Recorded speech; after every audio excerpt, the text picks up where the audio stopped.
하나님 아버지 하나님 감사합니다. 오늘도 제가 주님의 십자가 몸을 들고 이 자리에 섰습니다.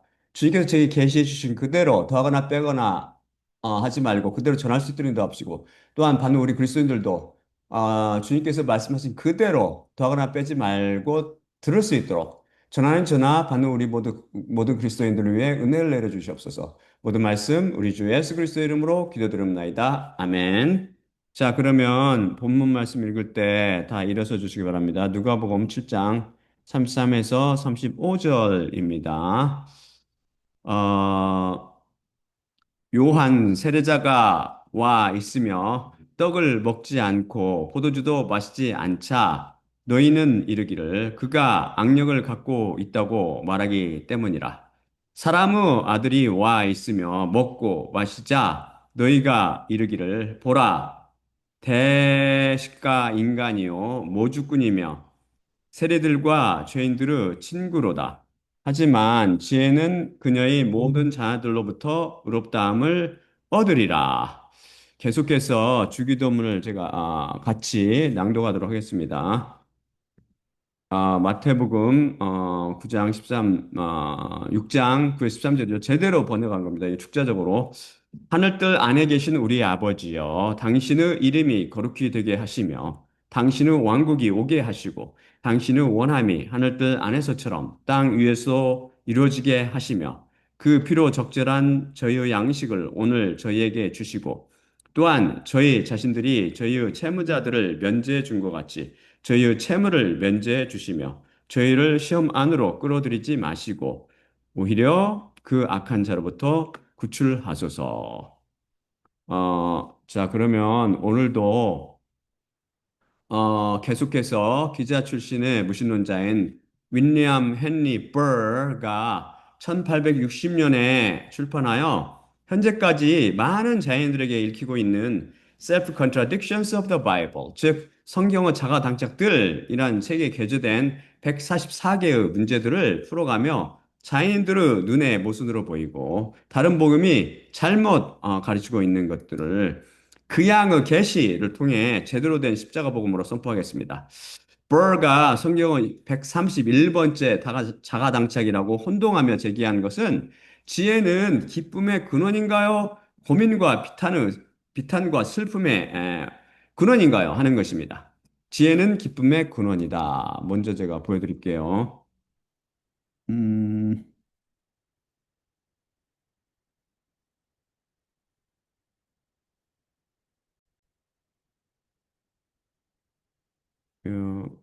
슬라이드입니다. 잠언 3장 13에서 17절입니다. 지혜를 발견한 사람과 통찰력을 얻을 사람이 복이 있도다. 그것의 이득이 은보다 나으며 그것의 산출이 금보다 나으니라. 그것이 루비들보다 귀하며 모든 너의 원함이 그것과 비길 수 없노라. 그것의 오른손 안에 날들의 길이가 있으며 그것의 왼손 안에 부와 영광이 있도다. 그것의 길들은 육회의 길들이요 모든 그것의 도로들은 평안이라. 다음이 지혜는 고민과 비탄과 슬픔의 근원이다.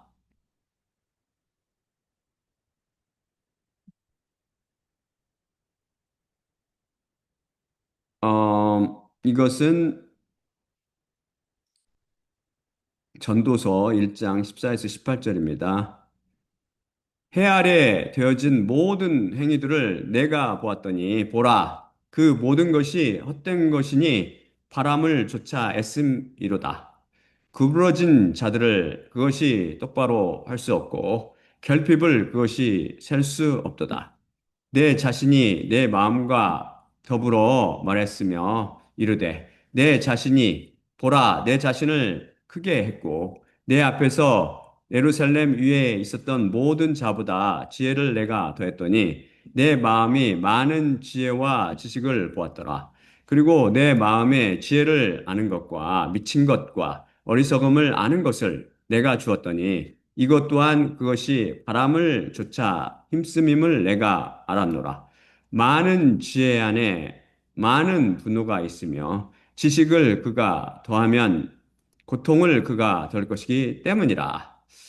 여기 잠언과 전도서에서 지혜, 그 히브리어는 하하마입니다. 그런데 잠언과 전도서 지혜에 대한 묘사가 서로 상반됩니다. 다 같은 하하마인데도 말이죠. 잠언에서는 지혜를 발견한 사람이 복이 있다고 증언하고 있으나 전도서에서는 지혜와 지식을 많이 갖는 것이 분노와 고통을 더하며 다 바람을 쫓아 힘씀같이 헛된 것이라고 증언합니다. 같은 지혜에 대한 두 증언이 다르니 분명 성경은 자가당착처럼 들립니다. 그럼 마침내 성경 말씀끼리 서로 상충된다는 의미입니까? 물론 아니겠지요. 지금껏 자가당착이 없다가 끝날 때쯤 새삼스럽게 자가당착이 등장하니 만무하지요. 왜 그렇습니까?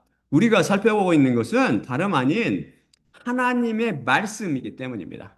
하나님께서 완전하시듯 말씀도 완전 무결합니다. 그럼 이 모순처럼 보이는 문제를 어떻게 해석해야 할까요? 그래서 성경 말씀은 자연인이 절대 이해할 수 없는 것입니다. 오직 눈뜬 자들만 성경을 읽고 해석할 수 있습니다. 지혜란 단어 히브리어는 방금 살펴본 것 같이 하마이고 헬라어는 서피아로 모두 여성 명사이며 이것의 원어적 의미는 the capacity to understand and function accordingly로 이해하고 그에 따라 기능하는 능력으로 간략히 wisdom, 즉 지혜로 번역됩니다. 이것은 natural wisdom that belongs to this world, 즉 세상에 속한 자연적인 지혜와 하나님께로부터 오는 transcendent wisdom, 곧 초월적인 지혜로 나뉩니다. 국어사전의 지혜에 대한 정의를 찾아보니 사물의 이치를 빨리 깨닫고 사물을 정확하게 처리하는 정신적 능력이라고 나와 있더군요. 소위 소크라테스나 플라톤 혹은 석가모니나 마호메트 또는 어거스틴이나 토마스 아퀴나스나 루터 및 칼빈 혹은 아인슈타인이나 스티븐 호킹처럼 세상의 뛰어난 철학자들이나 종교인들, 과학자들 및 세상을 주름잡는 사람들이 갖고 있는 것이 바로 세상에 속한 자연적인 지혜입니다. 이에 반해 초월적 지혜란 하나님께서 원하시는 대로 그분의 노예들에게 성령님의 은사를 통해 나눠주신 것이며 바로 하나님께로부터 오는 지혜입니다. 이 세상에 속한 지혜는 해 아래에 있는 것이요. 창녀에 속한 것이기에 겉모양은 그럴싸하게 보이나 열매를 맺지 못하고 사람을 절대 죄와 사망과 마귀의 권세로부터 구원해내지 못합니다. 소월적 지혜를 가진 솔로몬이 말했듯이 헛된 것들 중 헛된 것일 따름이지요. 또한 분노와 고통을 더해줍니다. 이에 반해 하나님께로부터 오는 초월적인 지혜는 세상의 지혜와 비교할 수 없이 독특하며 뛰어난 것입니다. 이 지혜는 헛된 세상에 속한 지혜와 달리 사람들을 죄와 사망과 마귀의 권세로부터 능히 구원해냅니다. 바로 이 지혜로 우주 만물이 창조되었으며 또한 비밀로 가득 찬 성경 말씀이 기록되었습니다. 지혜는 오직 영원히 없지 않을 귀중한 보석이나 보물로 비유됩니다. 평안과 기쁨이 동반됩니다. 이 놀라운 하나님의 지혜를 해석할 수 있는 은사가 바로 지혜의 말씀을 받은 소수의 사람들에게 주어졌습니다. 이 은사는 쉽게 표현해서 The gift of unveiling secrets로 비밀을 벗겨내는 은사입니다. 다름 아닌 성경 속에 감춰진 미스테리언, 곧 비밀들을 풀어내는 은사지요. 하나님께서 감춰 놓으신 것들을 드러내어 풀어주는 것입니다. 자, 이런 기본 지식을 가지고 오늘의 문제를 풀어볼까요?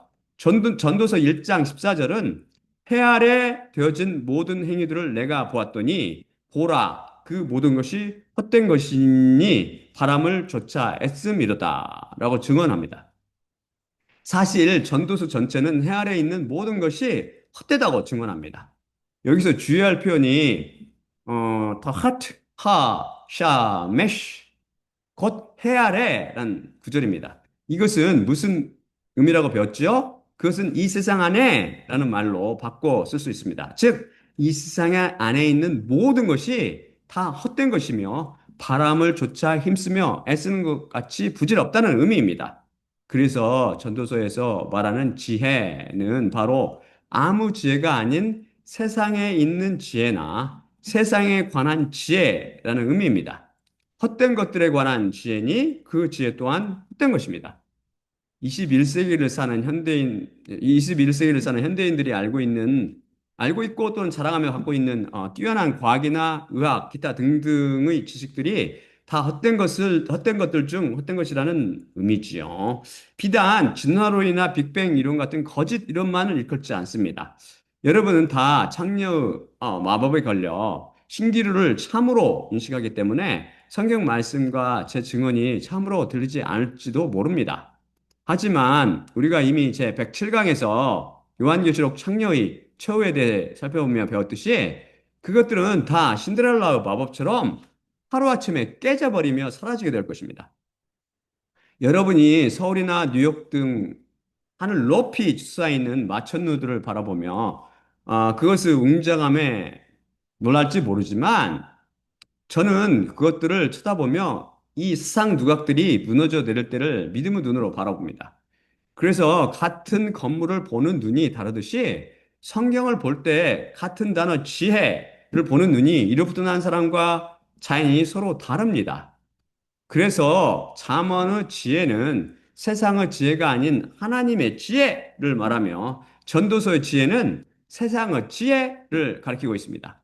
분별하는 눈이 없으면 구분이 안 되지요. 사실 예수님 자신께서 바로 이 지혜의 보고이십니다. 아니, 더 나아가 잠언 8장을 비롯한 성경 말씀은 지혜 자체가 바로 예수님 곧 하나님이라고 말씀합니다. 우리 주 예수님처럼 커다란 보물이 어디 있습니까? 성경 중에서 지혜가 예수님을 비유할 때 흔히 여성 명사로 쓰이며 그녀라고 표현됩니다.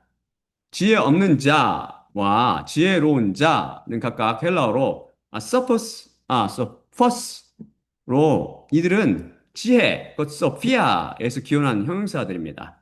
히브리어와 헬라어는 형용사가 명사로도 쓰인다고 이미 배웠죠. 헬라어에서 접두 a는 no나 not 혹은 without, 즉 뭐뭐가 아닌, 뭐뭇이 없는 그 뜻으로 같습니다. 그래서 아서퍼스는 지혜가 없는 이 되는 것이지요. 소피아 곧 지혜이신 예수님을 가진 자가 곧 소퍼스 곧 지혜롭게 되며 이분이 없는 상태가 아서퍼스로 어리석고 바보가 되는 것입니다. 또한 시편 14편 1절과 53편 1절이 증언하듯 지혜 없는 자란 하나님 곧 예수님께서 계시지 않다고 마음속에 말하는 자이며 비록 마음속이나 입으로는 계시다고 인정하나 미련한 다섯처럼 예수님을 소유하지 못한 자입니다. 이에 반해 지혜로운 자는 지혜 자체이신 예수님을 소유한 자입니다. 이는 비단 지혜의 은사를 받은 사람만 의미하지 않습니다. 예수님, 곧 성령님을 가진 모든 위로부터 난 그리스도인들을 총칭합니다. 또한 아직 위로부터 나지 않았어도 십자가를 바라보며 예수님께 훈육을 받고 있는 그리스도인들도 포함합니다. 다음 슬라이드 제가 보여드릴게요. 잠언 1장 20에서 33절입니다.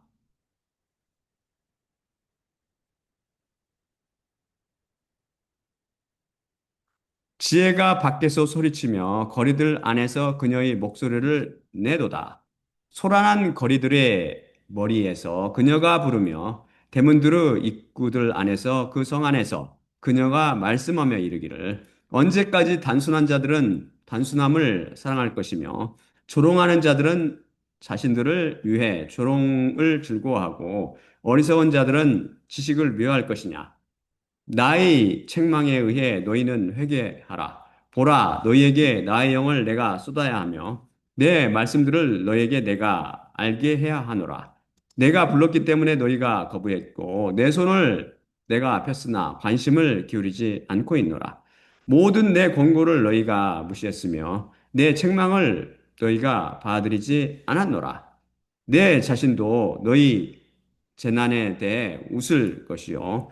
너희 두려움이 올 때 비웃으리라.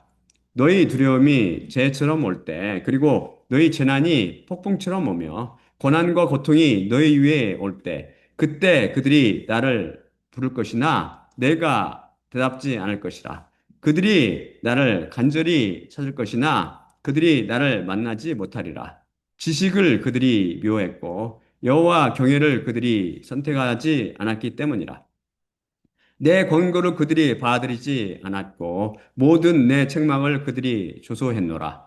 그래서 그들의 길의 열매로부터 그들이 먹을 것이요 그들의 주원들로부터 그들이 물리게 되리라.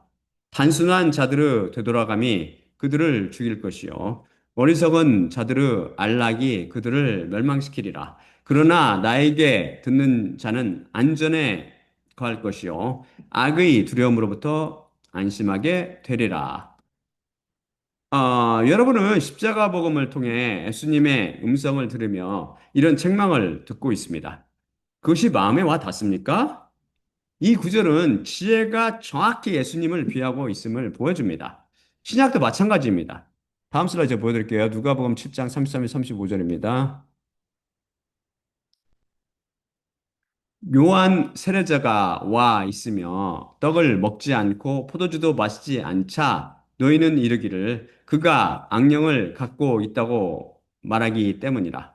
사람의 아들이 와 있으며 먹고 마시자 너희가 이르기를 보라 대식가 인간이요 모죽꾼이며 세례들과 죄인들의 친구로다. 하지만 지혜는 그녀의 모든 자녀들로부터 의롭다함을 받으리라.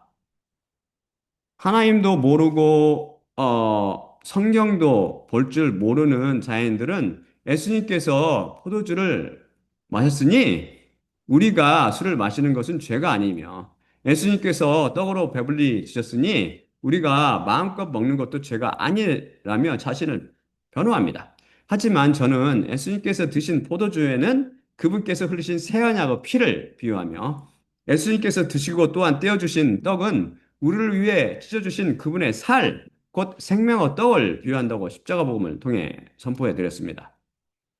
또한 하나님의 자녀인 저는 십자가 복음을 통해 지혜 자체이신 예수님께서 하시는 모든 행위 하나하나가 다 의며 선이라며 그분을 의롭다 증언하고 또한 그분의 지혜로 운행되는 신묘막측한 길은 인간의 이성과 감성을 초월한다고 증언합니다.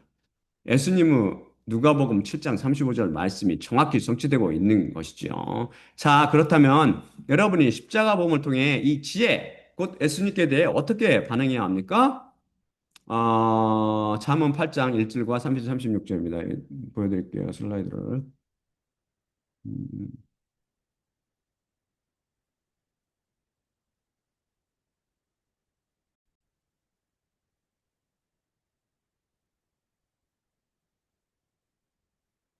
지혜가 부르지 않으며 명철이 그녀의 목소리를 주지 않느냐.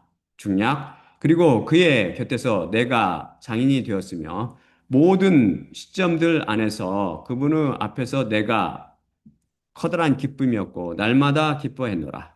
그분의 땅의 세상에 내가 기뻐하였고 사람의 아들들에게 나의 커다란 기쁨이 있었노라.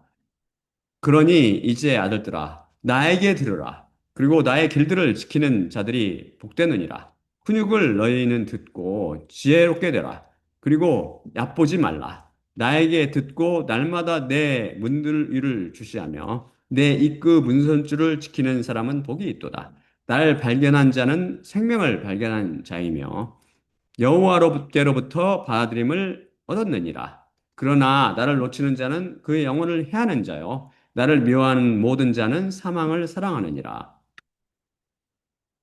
여기서 지혜는 음, 정확히 예수 그리스도를 비유하고 있지요. 그분을 소유하게 되면 복이 있으니 의롭다 인정받고 생명을 얻게 됩니다. 그래서 결국 burn은 시간을 초월해 존재하시는 하나님의 지혜 예수 그리스도와 세상의 지혜를 구분하지 못해 이런 구절들을 서로 못으로 혼동한 것입니다. bur가 132번째로 혼동한 성경의 자가당착은 좋은 이름은 축복인가요? 저주인가요?에 관한 것입니다. 좋은 이름은 복이다. 제가 보여드릴게요.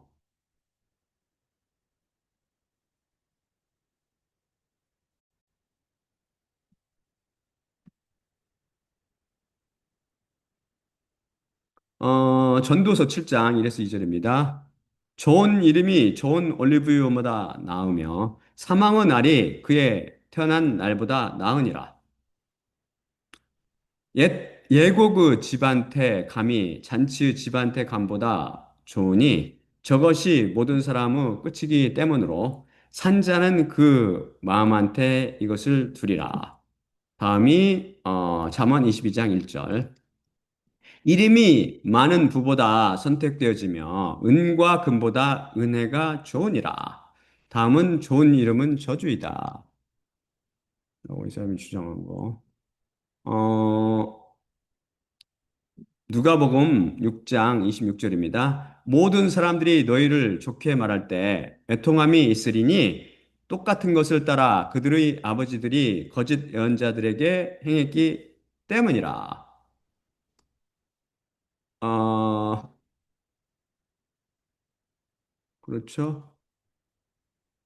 참고로 히브리어에서 간접 목적어 조사인 뭐뭐에게 로는 레와 엘이 쓰입니다. 그런데 유대인들은 이 둘을 확실히 구분하며 레보다 엘이 보다 인격적 관계에서 쓰이는 표현임을 강조합니다.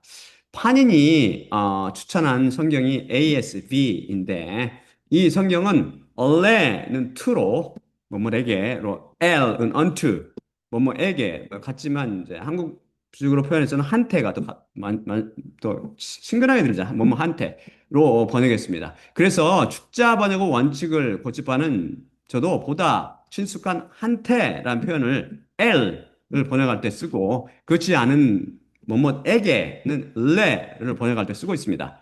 번역이 약간 생소하게 들릴 수 있으나 그것은 정확히 축자적인 번역입니다. 아무튼 그런데 top sham 즉 좋은 이름이라는 것이 어떤 이름입니까? 이유승이라는 이름입니까? 제가 어렸을 때 선생님이나 친구들이 제 이름을 듣고 이유승 좋은 이름이네. 너는 항상 우승만 하겠구나라고 우스갯소리로 말했던 기억이 납니다. 우승한다는 의미를 가는 제 이름이 좋은 이름입니까? 그래서 서양 사람들은 장명가한테 가서 돈을 주고 이름을 받아오지요. 사실 그것은 헛된 것들 중 헛된 것입니다. 이 세상에서 좀 더 잘 먹고 잘 살며 더 잘 누리다가 죽어 음부로 던져지면 그 얼마나 헛된 것입니까? 성경 중에서 가장 좋은 이름은 여호와 예수 그리스도라는 이름입니다. 그 다음으로 좋은 이름은 하나님께서 인간에게 지어주신 이름입니다. 그 이름이 무엇이죠? 아담인가요? 그것은 제 1강에서 설교했는데 하나님께서 그 자녀들에게 이름을 지어 주셨다고 했습니다. 그것이 무엇이죠? 기억나세요? 해답을 보여드릴게요. 사도행전입니다. 보여드릴게요. 이 이름이 가장 어, 귀한 이름이죠. 인간들한테는. 아까 여호와 예수 그리스도가 가장 중요한 이름이고 두 번째로 중요한 이름. 사도행전 11장 21에서 26절입니다. 그리고 그들에 관하여 그 말씀이 예루살렘 안에 있는 교회의 귀들 안으로 들렸는데 바나바를 안디옥까지 그들이 파송했더니 그는 도착한 후 하나님의 거신 은혜를 보았고 기뻐했으며 마음의 목적에 의해 주님 안에 남아 있으라고 모든 자들을 격려했으니 그는 선한 남자요 성령님과 믿음이 충만하였으며 충분한 수의 무리가 주님께 더해졌더라. 그리고 사울을 탐색하여 찾으러 다소 안으로 그가 갔더니 발견한 후 안디옥 안으로 그가 인도했더라. 그런데 그들에게 그것이 있었으니 모든 해 동안 교회 안에 모여 있으며 충분한 수의 무리를 가르쳤고 그래서 안디옥에서 처음으로 그 제자들이 그리스도인들이라는 이름을 취했더라. 여기서 그리스도인들이라는 이름을 어, 여기서 그리스도인들이라는 이름을 취했더라. 해서 이름을 취했더라에 해당하는 헬라어는 크레마티조, 그 능동태 부정사로 크레마티조는 to take or bear a name or title as so and so로서 아무개라는 이름이나 직함을 취하다나 갖다라는 의미입니다. 이름을 취했다는 것은 누군가가 이름을 지어준 것을 받아들였다는 의미입니다. 이 크레마티저라는 단어 자체가 제 1강과 2강에서 살펴봤듯이 오직 하나님의 관련해서만 쓰이며 따라서 이름을 지어주신 분은 하나님이심을 알 수 있다고 했습니다. 그래서 우리는 하나님께서 직접 우리에게 지어주신 귀하고 좋은 이름, 아니, 크리스티아노스라고 하죠. 크리스티아노스, 곧 그리스도인이라는 이름을 사랑하고 기뻐해야 합니다. 영어로는 크리스찬, 한국말로 그리스도인, 원문에는 크리스티아노스. 이것을 원어적 의미, 크리스티아노스 원어적 의미는 그리스도의 것이라는 뜻이라고 배웠죠. 그래서 저에게 복을 주는 이름은 우승이라는 이름이 아니라 그리스도인이라는 이름입니다. 이 이름이 저희 가장 좋고 소중한 이름이지요. 제가 그리스도의 것이라니 얼마나 커다란 영광입니까? 어, 다음 전도서 제가 7장 1에서 2절 좀 어려우니까 제가 설명해 드릴게요. 이거는 아마 뭐, 전도서 담언 이런 것들 아니면 성경 전체 사실 성경 전체 설명 제대로 해주지 않으면 이성과 감성으로 이해하는 것과 여러분이 알고 있는 것과 제가 해석하는 거랑 비교해 보세요. 얼마 다른지. 전도서 7장 1, 2절 좋은 이름이 존 올리뷰보다 나으며 라고 써있죠. 란 바로 그리스도인이라는 이름이 먹을 때 쓰는 좋은 기름보다 더 낫다는 의미입니다. 좋은 기름은 곧 없어질 것이나 저도 올리브유 많이 먹거든요. 근데 좋은 기름은 건강에 좋지만 이것도 없어질 것이지만 그리스도인은 영원한 생명을 누리고 그 이름 또한 영원한 것이기 때문입니다. 그리고 사망의 날이 그 태어난 날보다 나으니라.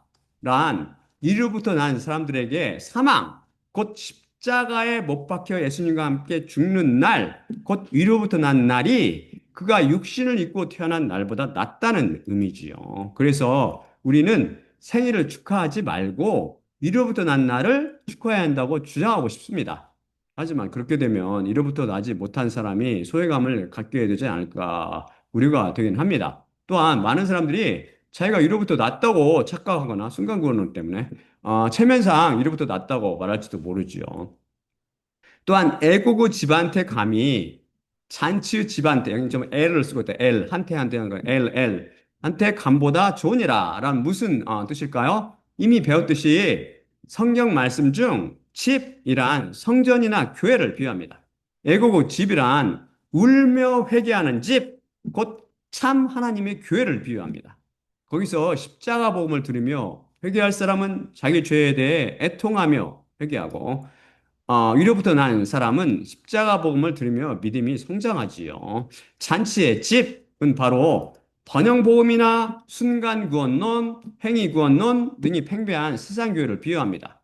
이들은 평안을 외치며 항상 기뻐하고 감사하라고 가르치지요. 하지만 그들 안에는 평안도 기쁨도 감사도 없습니다. 근본적인 죄의 문제가 해결되지 않았기 때문입니다. 잔치의 집을 연상시키나 그 뒤에는 허무만 남을 뿐입니다. 참고로 번영복음, 즉 The Prosperity Gospel은 한국이나 미국뿐 아니라 전 세계를 정하고 있으며 일부 기복신앙에 기초한 기독교 분파의 주장으로 지정적 성공과 신체적 안녕이 신자들에게 항상 하나님의 뜻이라고 주장하며 이는 믿음, 긍정적인 고백, 종교 활동에 대한 기부를 통해 달성될 수 있다고 주장합니다. 본질적으로 이는 믿음을 물질적 성공, 특히 재정적 번영과 동일시하며 이를 신의 은혜의 증거로 간주합니다. 분명 다른 복음이요. 사탄의 복음이지요. 잔치집으로 가면 이 세상에서는 기분 좋게 살지 모르지만 그들을 기다리는 것은 영원한 불못입니다. 여기서는 피해 당겨져 있는 말씀인 참 믿음을 절대 찾을 수 없기 때문이죠. 그럼 저것이 모든 사람의 끝이기 때문으로 산자는 그 마음한테 이것을 두리라. 그럼 무슨 뜻일까요? 여기서 저것이란 남성 인칭 대명사 마베트, 즉 사망이라는 남성 명사를 가리키고 있습니다. 사망이 모든 사람은 끝이라는 것입니다. 그리스도인들에게는 십자가에 못 박혀 사망하는 것이 끝이며, 물론 그 다음에는 성령님을 받고 영생을 누리며 살게 됩니다. 비그리스도인들에게는 또 다른 사망, 곧 생물학적 죽음이 그 끝입니다. 그 후에는 음부와 둘째 사망, 곧 영원한 불못이 기다리고 있습니다. 진짜 끝이지요. 일단 들어가면 이건 나올 수가 없어요. 거기는 끝. 막다른 골목. 이미 배웠듯이 위로부터 난 사람은 항상 생물학적 죽음 이후를 생각하며 사망을 대비하며 1분 1초도 아끼며 산다고 배웠습니다. 그런데 비그리스도인들은 사망, 곧 죽음이라는 단어를 볼 때 주위 친척이나 친지가 죽었을 때 잠깐 생각하는 것 외에는 그것을 절대 마음에 두지 않고 마치 애써 부인하며 마치 영원히 살 것처럼 죄를 위해 살아갑니다. 하지만 안타깝게도 시간은 화살처럼 흐를 것이며 그를 기다리는 것은 끝! 즉 사망, 생물학적 죽음과 둘째 사망, 곧 영원한 불의 형벌입니다. 그럼 잠언 22장 1절 이름이 많은 부보다 선택되어지며 은과 금보다 은혜가 좋으니라 라는 말씀이 무슨 뜻일까요? 역시 잠언 말씀은 어렵지요. 아무도 해석 못할 거예요. 제가 볼 때는 거의. 하나님께서 이성과 감성은 절대 해석 안 되고 그거는.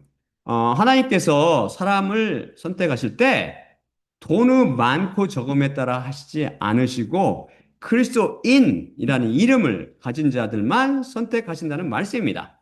부가 오히려 선택에 방해가 됩니다. 예수님께서 낙타가 바닷길을 통해 지나가는 것이 부자가 하나님의 왕국에 들어가는 것보다 쉬우리라고 말씀하셨기 때문입니다. 그래서 부를 가지려 하지 말고 하나님의 은혜를 사모하세요. 은혜는 오직 예수 그리스도의 피를 통해서만 우리에게 임합니다. 그럼 누가복음 6장 26절 말씀 다음 슬라이드를 또 제가 설명해 드릴게요.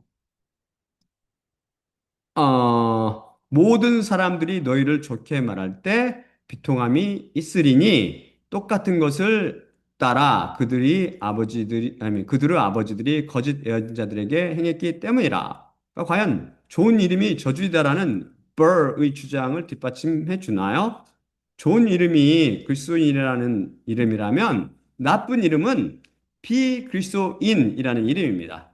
그리스도인이 아닌 이름은 아무리 그 이름이 김황금, 이세상, 박대박이나 징기스칸, 혹 알렉산더라는 이름을 가지고 있어도 저주라는 것입니다.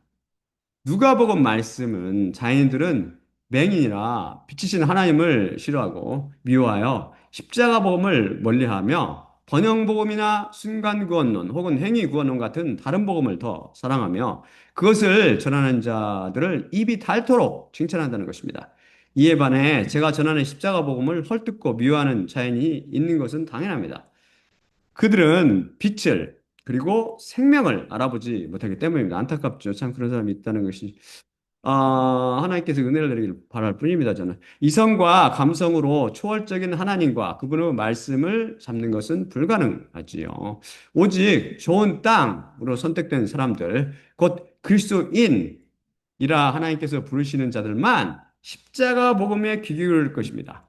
버는 안타깝게도 그리스도인이라고 불리지 못했지요.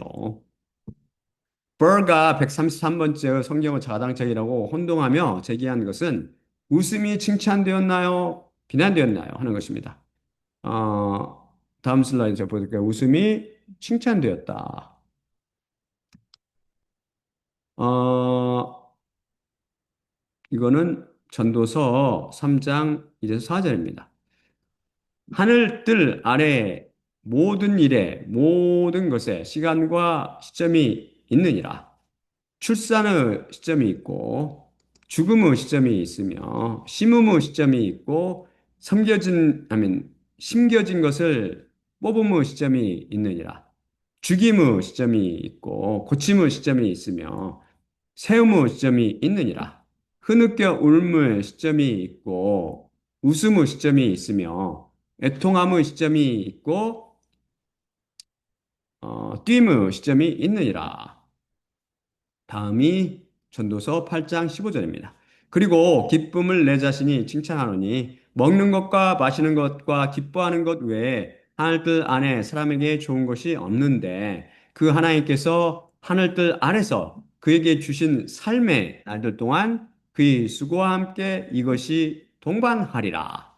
그 하나님이라고 붙인 것에 주의하세요. 그 다음에 웃음이 비난되었다.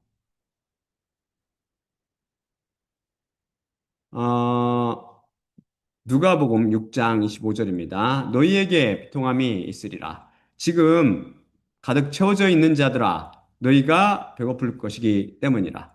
애통함이 지금 웃는 자들에게 있으리니 너희가 애통하며 울 것이기 때문이라. 다음에 전도서 7장 3회 4절입니다. 비통이 웃음보다 좋으니 얼굴의 슬픔으로 마음이 좋아지리라. 지혜로운 자들의 마음은 애통의 집안에 있으나 바보들의 마음은 기쁨의 집안에 있느니라. 아, 다음 슬라이드 이거 제가 설명해 드릴게요. 웃음이 칭찬되었다. 웃음이 칭찬되었다라며 버가 인용한 전도서 3장 4절 흐느껴 울무 시점이 있고 웃음의 시점이 있으며 애통함의 시점이 있고 띄임의 시점이 있느니라 해서 웃음의 시점이 있으며는 웃음을 칭찬하는 구절이 아닙니다. 그냥 하늘 아래 모든 일에 모든 것에 시간과 시점이 있느니라는 뜻으로 즉 헛되고 헛된 세상에서는 모든 일에 모든 것에 시간과 시점이 있다는 의미지요. 그가 혼동했습니다. 그리고 전도서 8장 15절 그리고 기쁨을 내 자신이 칭찬하노니 먹는 것과 마시는 것과 기뻐하는 것 외에 하늘뜰 아래 사람에게 좋은 것이 없는데 그 하나님께서 하늘뜰 아래서 그에게 주신 삶의 날들 동안 그의 수고와 함께 저것이 동반하리라. 에서 먹는 것과 마시는 것과 기뻐하는 것 외에 하늘들 아래 사람에게 좋은 것이 없는데 라는 말씀을 우리가 먹고 마시며 기뻐하는 것이 사람에게 유일한 좋은 것이며 그러니 실컷 먹고 마시며 흥청거리며 떠들고 웃으라는 말씀일까요? 그렇다면 제가 매우 불리해지지요. 저는 당뇨로 인해 먹고 싶은 것 마음대로 못 먹고 하나님께서 술을 마시지 말라고 금하셔서 술도 못 마십니다. 흥청거리며 떠들고 웃을 거리가 있어야 그것도 하지요. 미국 사람들은 다 집에서 조용히 가족과 함께 시간을 지내기 때문에 한국처럼 1차니, 2차니, 3차니 하며 술집이나 디스코텍 등으로 방황하지 않거든요. 그럼 그런 밤문화가 거의 발달되어 있지 않습니다. 이런 밤문화 발달되는 건 한국밖에 없을걸요. 한국이나 도쿄 같은 나라. 지극히 타락한 도시. 여러분 한국에 사는 것을 이렇게 자랑스럽게 생각하지 마세요. 그건 참. 아파하세요. 아파. 소돔과 고모라 땅임을 가슴 치며 아파하십시오. 뭐 K-드라마니 이런 것들 무슨 뭐 BTS니 이런 거 자랑하려고 하지 말라고요. 이거는 진짜 슬픈 일이에요. 슬픈 일. 한마디로 말해서. 이 말씀도 여느 말씀처럼 오직 계시를 통해 깨달을 수 있습니다. 과연 하나님께서 하늘 아래 사람에게 유일하게 좋은 것으로 꼽은 먹는 것과 마시는 것과 기뻐하는 것은 무엇을 의미하고 있을까요? 이것이 다름 아닌 바로 하나님께서 꼽으신 것이라는 것에 차가 나죠. 그것도 다른 하나님 아니라 그 하나님께서 우리에게 주신 것이라고. 그냥 먹고 마시며 웃어. 그 하나님은 예수님을 뜻한다고 그랬죠. 구체적으로 예수님을 강조할 때 쓴다고 그랬죠. 그냥 먹고 마시며 웃어 젖히는 것처럼 헛된 것이 아닙니다. 혹시 떠오르는 생각이 없으시나요? 우리는 오직 말씀으로, 의 원칙으로 이 말씀을 이해해야 합니다. 우리 그리스도인들에게 가장 중요한 것은 바로 먹고 마시며 기뻐하는 것입니다. 무엇을 먹고 무엇을 마시며 어떻게 기뻐하나요? 바로 떡을 먹고 잔을 마시며 예수님 안에서 기뻐하는 것이죠. 감이 잡히나요? 바로 이 떡은 예수님의 살을 의미하고 잔은 예수님의 피를 의미하며 기뻐하는 것은 기쁨과 평안의 영인 성령님으로 인해 감사하며 기뻐하는 것을 말합니다. 결국 우리는 우리가 매 설교 후에 읽듯이 예수 그리스도 떡을 먹고 그분의 잔을 마시며 그분의 십자가를 기억하고 그분 안에서 성령님으로 인해 기뻐하는 것입니다. 기억하는 이가 있을지 모르나 예수님의 떡을 떼며 잔을 마시는 주님의 만찬은 오직 위로부터 난 자, 곧 성령님을 소유한 사람만 참여할 수 있습니다. 즉, 성령님을 통해 믿음의 삶을 살며 가볍고 쉬운 멍에의 십자가를 지고 수고할 때 그 하나님, 주 예수님께서 그리스도 살을 먹고 피를 마시며 기뻐할 수 있도록 우리에게 주셔서 그런 것들이 우리에게 동반됩니다. 이제 확실히 이해되지요. 다음 누가복음 말씀을 또 풀어드릴게요. 웃음이 비난되었다는 그 누가복음 6장 25절 비통함이 지금 웃는 자들에게 있으니라 라는 말씀은 지금 이 세상에서 잘 먹고 잘 살며 파티를 즐기고 기뻐 웃는 자들에게 하신 말씀입니다. 하나님께서 주신 재물을 마치 자기 것인 양 자기를 위해 자신을 행복하게 만드는데 쓰며 그것을 자녀들에게 물려주는 세상 사람들을 일컫는 말씀이지요. 다음 전도서 7장 3절 4절 비통이 웃음보다 좋으니 얼굴의 슬픔으로 마음이 좋아지리라. 지혜로운 자들과 마음은 지혜로운 자들의 마음은 애통의 집안에 있으나 바보의 마음은 기쁨의 집안에 있느니라. 라는 말씀은 방금 좀 살펴본 전도서 7장 1에서 1절 말씀을 이해하면 쉽게 풀이됩니다. 비통이 웃음보다 좋으니 얼굴의 슬픔으로 마음이 좋아지리라는 마음을 찢고 회개하며 애통하는 모습을 묘사하며 하나님 앞에서 자기 죄에 대해 애통할 때 그 마음이 회개의 열매를 맺어 기쁨으로 변하게 된다는 의미입니다. 그럼 지혜로운 자들의 마음은 애통의 집 안에 있으나 바보들의 마음은 기쁨의 집 안에 있느니라 라는 말씀은 저절로 해석되지요. 애통의 집은 울며 회개하는 하나님의 교회를 비유하며 기쁨의 집은 기복신앙인 번영의 복음이나 거짓교리인 순간 구원론 혹은 율법주의인 행위 구원론 등이 가득하여 항상 잘 될 것이라고 속이며 사람의 귀만 기쁘게 하는 세상 교회를 비유하고 있습니다. 지혜로운 자는 지혜이신 예수님을 소유한 자들, 바보는 지혜이신 예수님을 가지지 못한 자들, 아서포스라고 그랬죠. 비유하고 있습니다. 사실 잠언과 전도서가 성경 중에서 어려운 책들로 꼽힙니다. 제가 볼 때 세상 사람, 곧 자연인의 관점에서 접근하려 하니 벌처럼 이해하지 못하고 이상한 해석만 쏟아지는 것이죠. 버가 134번째 자가당착이라고 주장한 것은 바로잡기를 위한 매는 어리석음에 대한 처방인가요? 혹은 어리석음에 대한 처방은 없는 것인가요?에 대한 관한 것입니다. 다음 슬라이드를 제가 보여드릴게요. 바로잡기를 위한 매는 어리석음에 대한 처방이다. 잠언 22장 15절입니다. 어리석음이 소년의 마음 안에 매어 있으나 근육의 지팡이가 그로부터 그것을 멀리 두리라. 다음에 어리석음에 대한 처방은 없다. 우리나라 말로 약이 없다. 약이 없다. 잠언 27장 22절. 그 머저리를 보라. 보릿가루 가운데 모르타르 안에서 공의로 내가 두들긴다 해도 그의 어리석음을 그의 위로부터 내가 옆으로 돌리지 못하리라. 어, 이것은 바보나 머저리, 성경은 바보나 머저리라는 단어를 써서 지혜, 곧 예수님을 없는 자를 묘사합니다. 물론 이것은 어떤 특정한 부류 사람들, 곧 다운 신드롬, 다운 증후군처럼 정신 바약한 사람이나 IQ가 낮은 사람을 결코 일컫지 않습니다.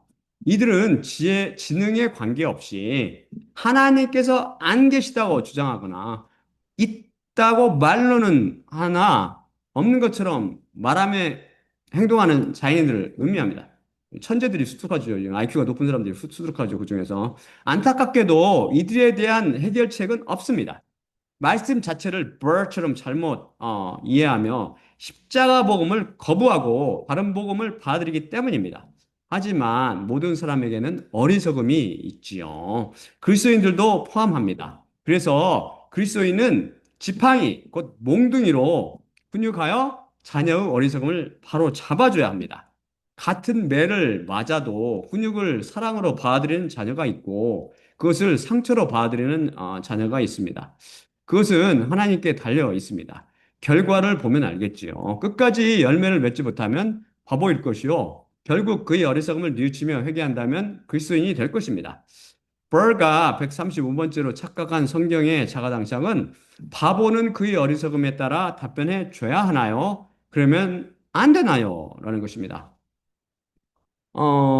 다음 슬라이드 제가 보여드릴게요. 어, 잠언 26장 5절. 바보를 그의 어리석음에 따라 내가 답변하라. 그의 눈들 안에 그가 지혜로울까 하노라. 바로 그 전절, 잠언 26장 4절. 바보를 그의 어리석음에 따라 내가 답변하지 말지니 내 자신 또한 그와 대당할까 하노라. 잠언 26장 4절과 5절, 곧 이웃하는 두 절이 서로 상반되는 주장을 하고 있습니다. 즉, 바보를 그의 어리석음에 따라 답변해 주라는 말씀입니까? 답변하지 말라는 말씀입니까? 드디어 성경 말씀 중에 무엇은 그 자가당착이 발생했나요? 바보는 예수 그리스도를 소유하지 못한 자연을 말한다고 여러 번 지금 이번 시간에 배웠죠. 여기에는 비기독교인도 있을 것이요. 기독교인들도 있을 것입니다. 기독교인은 다른 복음을 십자가 복음보다 더 사랑하고 거기에 더 끌리는 사람을 말합니다. 종교에 속하지 않으며 하나님의 백성인 그리스도인과 구분되어야 합니다. 여러분은 그리스도인들이에요. 물론 이제 기독교인들도 있겠죠. 제 설교로 그냥 한 번씩 보다가 안 보다 하는 사람도 있을 거고. 하지만 진실로 하나님께서 기독교인들도 부르시니까 그리스도인이 되기를 저는 원합니다. 바랍니다. 자, 모순처럼 보이는 이 문제를 풀어볼까요? 성경에 자가당착이 있을 리 만무하지요. 바보는 말하는 것마다 다 어리석은 말을 하지만 그것이 다양하게 다릅니다. 따라서 케이스 바이 케이스로, 즉 경우에 따라 곧 그의 어리석음에 따라 때로는 답변하여 그가 스스로 지혜롭다고 생각지 못하게 깨우쳐 줘야 할 경우도 있고 때로는 그의 어리석음에 따라 아예 그 질문이나 논리의 말대꾸를 하지 말아야 하는 경우도 있습니다. 바보라고 항상 똑같은 질문은 하지 않기 때문이지요. 결국 바보는 하나님을 거부하고 자신의 의를 세울 것이지만 그를 대하는 방법은 바로 그의 어리석음에 따라 판단하여 답변해 줘야 하는 것입니다. 보기와 달리 예상외로 쉬운 문제였지요. 오늘도 우리는 다시 한번 성경 말씀 속에는 절대 오류나 모순, 자가당착이 없음을 확인할 수 있었습니다. 이 영원한 진리의 말씀, 지혜의 말씀을 소유하도록 그리스도 안에서 힘쓰기 바랍니다. 그럼 마지막으로 고린도서 11장 23절 26절 읽고 마치도록 하겠습니다. 내 자신이 확실히 주님께로부터 받았고 그것을 또한 너희에게 내가 넘겨주었으니 주 예수님께서 넘겨주시던 밤에 떡을 취하셨고 감사드리신 후 쪼개셨으며 말씀하셨을 때 이것은 너희를 위한 내 몸이니 나를 기억하기 위해 이것을 너희는 행하라. 마찬가지로 또한 저녁 만찬을 잡수신 후 잔을 취하셨고 이르시되 이 잔은 내 피 안에 있는 새 언약이니 너희가 마실 때마다 나를 기억하기 위해 이것을 너희는 행하라. 확실히 이 떡을 너희가 먹을 때마다 또한 그 잔을 너희가 마실 때마다 주님의 죽으심을 그분께서 오실 때까지 너희가 선포하느니라. 예수님은 몸과 피로 상징되는 떡을 떼며 잔을 마실 때마다 십자가를 통해 우리가 그분 안에서 먹고 마시며 기뻐하게 해 주신 예수님만 바라봅시다. 또한 나를 기억하기 위해 떡을 떼며 잔을 마시라고 말씀하신 예수님의 명령에 순종할 때마다 주님의 죽으심을 그분께서 오실 때까지 선포한다는 말씀을 마음에 새기고 우리의 생명이요 구원이신 지혜의 하나님 예수 그리스도를 모두 사모하며 따라가기 바랍니다. 자, 그러면 제가 기도하고 마치도록 할게요. 음, 사랑의 아버지 하나님 감사합니다. 오늘 말씀 주시면 감사합니다. 우리는 다시 한번 이 성경 말씀은 정말 신묘막측하고 오묘하며 인간의 이성과 감성을 훌쩍 초월하는 초월적인 지혜가 담겨 있음을 배웠습니다. 또한 이 지혜는 바로 우리 주 예수 그리스도 여호와 하나님이심을 또한 배웠습니다. 우리가 이 당신 여호와 예수 그리스도를 소유할 때 죄롭게 되며 우리가 이 여호와 예수 그리스도를 거부할 때 미련한 자가 되고 바보가 됨을 배웠습니다. 주님 또한 우리에게 이 헛되고 헛된 이 세상을 살아갈 때 가장 좋은 것이 딱 하나 있으니 그것은 바로 떡을 먹고 잔을 마시며 기뻐하는 것입니다. 바로 당신의 몸인 당신의 말씀을 먹고 당신의 당신의 그 피를 마시며 새 언약의 피를 기억하고 또한 당신의 성령님을 통해서 당신 안에서 기뻐하는 것입니다. 우리 그리스도인들 모두가 당신의 말씀을 통해서 위로부터 남을 통해서 이 모든 것을 체험할 수 있도록 주님께서 우리 모두에게 은혜를 내려주시옵소서. 모든 말씀 우리 주 예수 그리스도 이름으로 기도드립니다. 아멘. 자, 그러면 제가 마치도록 할게요. 음,